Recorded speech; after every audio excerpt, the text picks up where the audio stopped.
Hello, my dear students. Today we are going to discuss one of the most important topic that is called right form of verb. And I hope that if you give your full concentration, you will be able to understand these questions properly. And that will also help you to understand another questions. So I will request you, if you have any questions, can you ask me through comment section. And I hope that your examination is knocking at the door. So please concentrate properly on your study. So today we are going to solve the right form of verb. Look at this. It is natural that a man cannot, a cannot, could not, could not, but could not, এইরকম যত modal auxiliary আছে এবং তোমার হচ্ছিল এই থাকবে, এরপরে ভার্বের বেস ফর্ম বসবে, তাহলে এখানে লিভ, লিভই বসবে। আচ্ছা, তারপর হচ্ছে অ্যালোন, হি অলওয়েজ, এই যে শব্দটা বলছে অলওয়েজ, অলওয়েজ হচ্ছিল সর্বদা, অলওয়েজ হচ্ছে সর্বদা, তাহলে ইউজুয়ালি, তারপরে অলওয়েজ, অফেন, এই শব্দগুলো থাকলে মূল ভার্বের বেস ফর্মে বসবে। তার মানে সাবজেক্টটা যদি থার্ড পারসন সিঙ্গুলার থাকে তাহলে ভার্বের সাথে এস বাইস, তার মানে এখানে আমরা নিডস বসাবো, নিডস। আচ্ছা, তারপরে দেখো কোম্পানি, হি হ্যাজ টু, এই যে has to, have to, must, dare not, তারপরে মাস্ট, তারপরে হ্যাড টু, এরপরে ভার্বের বেস ফর্ম, এখানে এক্সপ্রেস ছিল, এখানে যা আছে সেটাই হবে, অর্থাৎ এক্সপ্রেসই হবে। আচ্ছা, থটস এন্ড আইডিয়াস, থিঙ্ক আছে, এখানে দেখো থিঙ্ক লেখা মূল ভার্ব, এখানে থিঙ্কিং হবে কেন? এটা সিম্পল সেন্টেন্সে দুইটি ভার্ব থাকলে সেটা যদি কর্তা নিজে কাজ করে তাহলে ভার্বের সাথে আইএনজি যোগ হয়, তার মানে যে থিঙ্কিং হবে।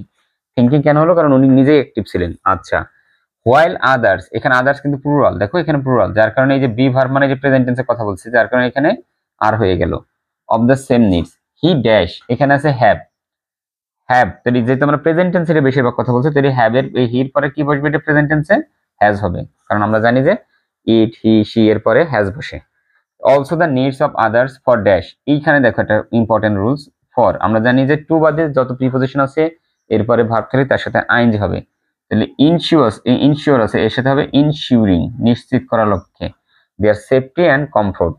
আচ্ছা, so he is bound, he is bound, দেখো বাউন্ড থাকলে কি টু লিভ, এরপরে ইনফিনিটিভ হয়, বাউন্ডের পরে ইনফিনিটিভ হয়, শি ইজ বাউন্ড, সে বাধ্য হয় টু লিভ, বাস করতে, উইথ আদার্স, অন্যের সাথে, মেক, টু মেক দিতে পারো, এখানে মেকিংও দিতে পারো, যে কোনো একটা দিলে হয়ে যাবে, এখানে মেকিংও দিতে পারো অথবা টু মেকও দিতে পারো, তৈরি করতে সে বাধ্য হয়, অ্যান ইনস্টিটিউশন, একটা প্রতিষ্ঠান, অ্যান্ড ইট কল, এই যে প্রতিষ্ঠান, প্রতিষ্ঠান তো নিজে নিজেকে কল করতে পারে না, তার মানে এটা প্যাসিভ ফর্মে চলে যাবে।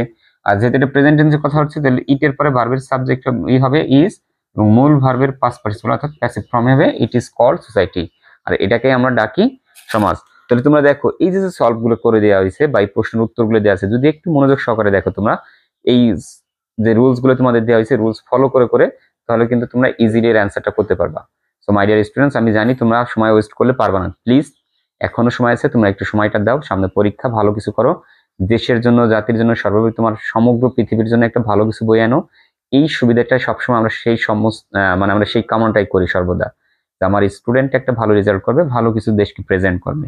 তো তোমাদের আমি রিকোয়েস্ট করব, যদি তোমাদের কোনো প্রবলেম ফেস করো আমাকে অবশ্যই জানাবা, স্যার আমরা বুঝতে পারতেছি না, please repeat it again. So my dear students, আমি রিকোয়েস্ট করবো তোমরা তোমাদের জায়গা থেকে সর্বোচ্চ চেষ্টা করো, সেখানে হেল্পার হিসেবে আমি আছি, আমি তোমাদের সর্বোত্তক সাহায্য করব যে কোনো প্রশ্নের সমাধান আপনি সহজ করে দেওয়ার জন্য, এবং আমি অ্যাসিওর করতেছি তোমরা ইংলিশে কখনোই ফেল করবে না।